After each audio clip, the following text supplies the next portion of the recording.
guddida komishanka doorashooyinka qaranka Somaliland ayaa maanta munaasabad wacyigelinta diiwaangelinta codbixiyaasha ku qabtay Hotel City Palace magaalada Burco. munaasabadan oo furitaan u ahayd diiwaangelinta codbixiyaasha muwaadiniinta Somaliland ayaa waxaa ka soo qayb galay guddida komishanka doorashooyinka qaranka Somaliland, xubno ka tirsan golaha dhexe saddexda xisbi qaran ee Somaliland, mas'uuliyiinta gobolka Togdheer, kuwa degmada Burco, mas'uuliyiinta komishanka gobolka, salaadiin cuqaal, haween, ururada bulshada, dhalinyarada iyo marti sharaf kala badan. intii ay munaasabadani socotay waxa ugu horeyntiiba ka hadlay kuna dheeraaday ahmiyadda ay diiwaangelinta codbixiyaashu u leedahay bulshada ku dhaqan guud ahaanba Somaliland, gaar ahaan gobolka Togdheer. xogayaha komishanka qaranka Somaliland Kaltuun Xaaji Daahir iyo xubno ka mid ah komishanka doorashooyinka qaranka Somaliland doonaya inay ku celceliyaan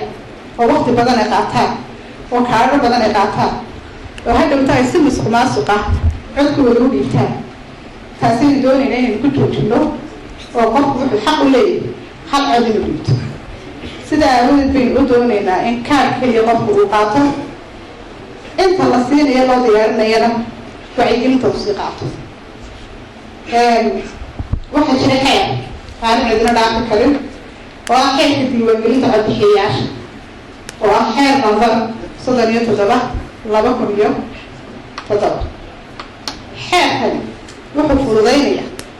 oo marka hore horta muhiimadeeda tahay in aanu qof aan sidan kaarkaa codbixiyo horta aanu doorashada geli karto, maba geli kartid kaarkaa la-aanti. taa weynan ogaan. haddaba xeerkan wuxuu u fududaynayaa muwaadin kasta oo reer Somaliland sifo kasta oo uu ku qaadan karo kaarkiisa. tusaale ahaan waxaa jira qodobo muhiim ah oo kolley hadhow wacyigelinta lagu soo qaadan doono marka la sameynayo, laakiin ay tahay bulshada in ay sii fahanto oo ah hawsheedii la bilaabaya lagu digay si official ah loo ilaalinaya. hargeysa kan ka soo baxnayna sida TV-yada iyo idaacadaha iyo sharaa'icda kala socodkeeda loo sheegayaba halkaasaan ku soo ilaalin.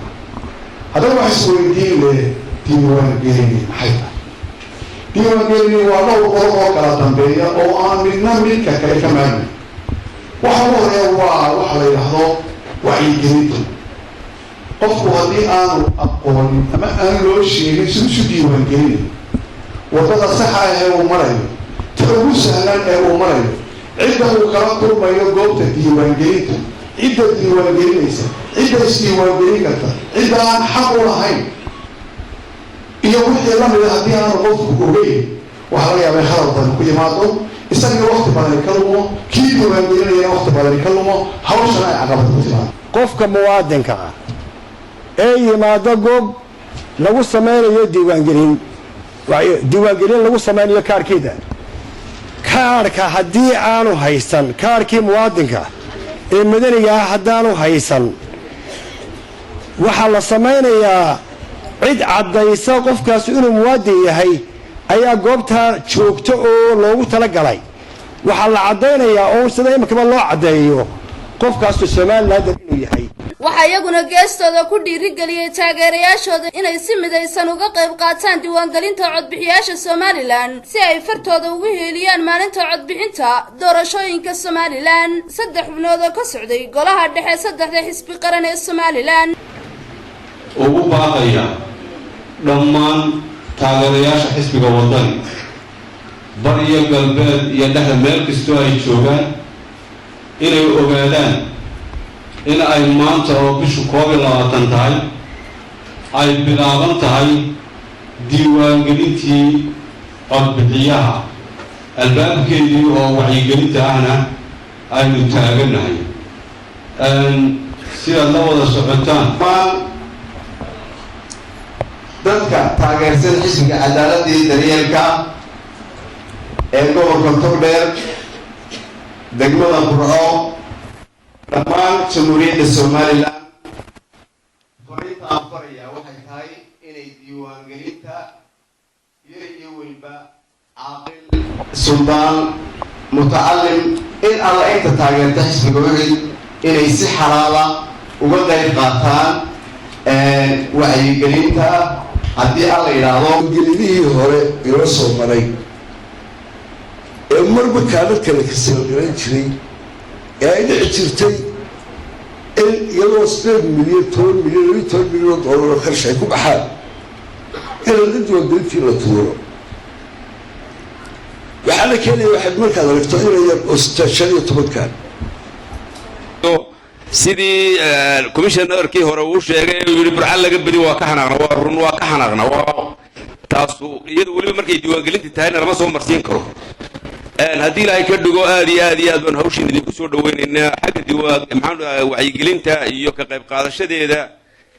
boqolkiiba 200 baanu diyaar u nahay kulli haddii ilaahay ka dhigo waan garanayaa macnaha uu leeyahay kaarkaasi dadka qaarna walaa warqad yar oo la iska bixinayo oo la iska sitaabo u haystaa dhul baanad xuquuqdaada helayn baankaanad lacag dhigan karayn meel baanad u shaqo tegi karayn waxa weeye kelmadda muwaadin way ka soo horeysaa qof walba inaanu dadkayaga wacdi gelino inaanu wuxu sheegno inaanu iska bilowno waa nagu waajib wixii aanu qaban kari waynana waxa de kolley dadka shaqada leh ayaa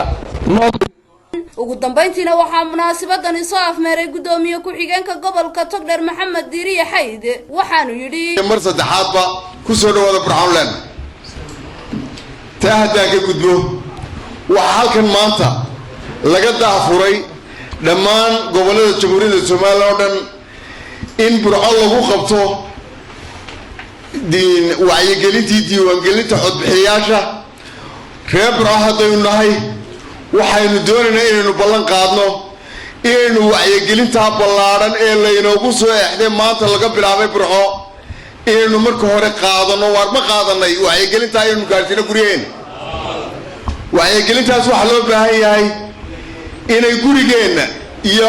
xaafadda iyo tuulada iyo degmada iyo gobolka mid walba ay gaadho oo inaku aynu istiro oo aynu yaan mataqaanaa aanay Burco laga badi aan dhacsi la sheegay taas waa taa wacyigelintaas waa mid ballaaran waa mid gobolka khusaysa waa mid jiritaankeena khusaysa waa mid sidii laynooga bartay khusaysa وبرواقة محمد شبكة عالمي قادونا نيوز مقالة برعو